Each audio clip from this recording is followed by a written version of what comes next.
I'm Saee. What would happen if there were only churches but no other religion were allowed?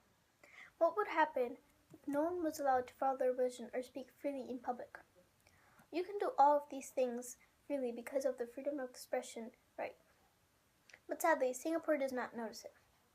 Although some authorities defend the claim that Singaporeans are given the right for freedom of speech and expression, they can't hide the truth. This right is very important for all the people in the world, especially countries with a large diversity of culture, like Singapore. If this right wasn't followed, no one would ever be able to be free, even after gaining independence.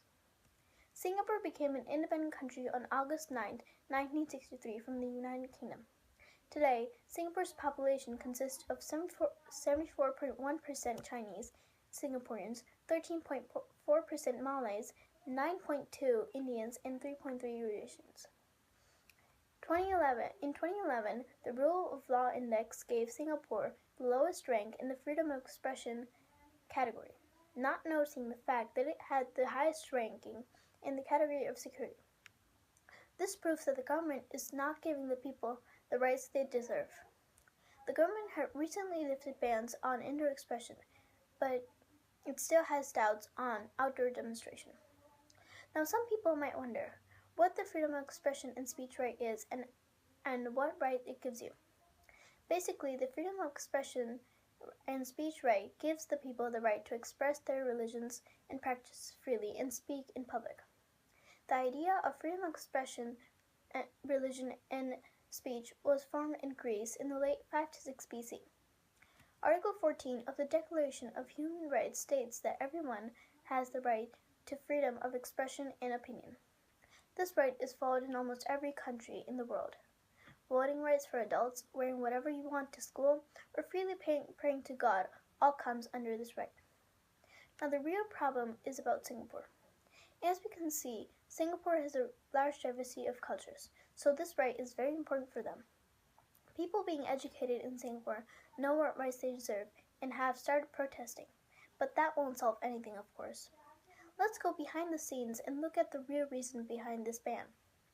Prime Minister Lee talked about this right and revealed that the real reason behind this violation is security of the people. It might sound ridiculous at first, but as you make connections, you understand.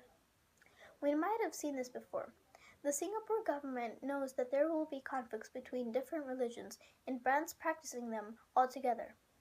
One religion might think that a practice from another religion is wrong and would try to stop it. This conflict can become nationwide.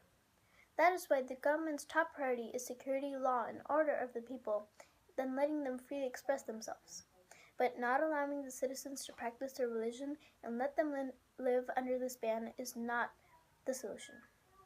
One of the main solutions I came up with to improve this condition was to make a common gathering area. This solution is similar to the one the government is trying to do. They're trying to make a common speaking, gathering, and demonstrating area. We can make different sectors where citizens can follow their religions and religious practices in peace. Besides temples and mosques, these areas can be more resourceful and safe. Another suggestion was to ask for permission. This is usually what people do when they want to practice their culture outside.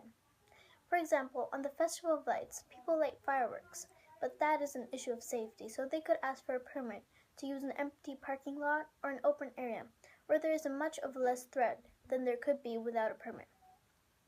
The government might have its reasons in violating rights, but that doesn't mean they shouldn't find solutions for it. It should be open for suggestions and ideas and experiment on them for the good of the people. By doing this, the people will be able to live their lives like most people do around their world, freely, without any restrictions on what they believe in. And as Prime Minister Lee would say, our people should feel free to express diverse views, pursue unconventional ideas, or simply be different. We should have the confidence to engage in robust debate so as to understand our problems, conceive fresh solutions, and open up new spaces. On a good note, I've personally lived in Singapore and been able to practice my religion without any restrictions from the government. Thank you.